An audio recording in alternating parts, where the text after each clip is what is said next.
बातमी अहिल्यानगरमधून आहे। अहिल्यानगर शहरामध्ये मोठी गॅस टंचाई निर्माण झाली। गॅस तुटवड्यावरून भाजप आक्रमक झाली आहे। प्रशासकीय दिरंगाईमुळे जनतेचा रोष कायम आहे आणि हाच रोष सरकारवरती सुद्धा उमटताना दिसतोय।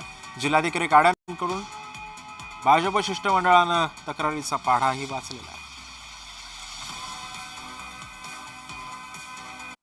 आज असं वाटतंय की घरासमोर किंवा घरामध्ये की चुली मांडावं की काही आणि सरपणाचंही आपण बघतोय आता सरपण आणावे लागेल आणि चुली मांडावी लागते रे आम्हा लेडीजला खूप याच्या गॅससाठी अडचणी येत आहे।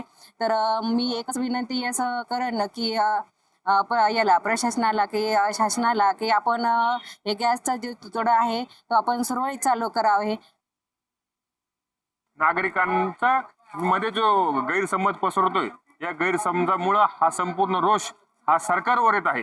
म्हणजे कंपन्यांचा आणि अधिकाऱ्यांचा जो दोष आहे, त्यांच्या कारभारामधला जो सावळा गोंधळ आहे, त्याचा विनाकारण नागरिकांना त्रासास सामोरं जावं लागत आहे आणि या त्रासामुळे त्या ठिकाणी सरकारवर जनतेचा रोष येत आहे। त्याच्यामुळं आता आम्ही मागणी केली, या कंपन्यांना व्यवस्थित सूचना द्या, अधिकाऱ्यांनी व्यवस्थित काम करा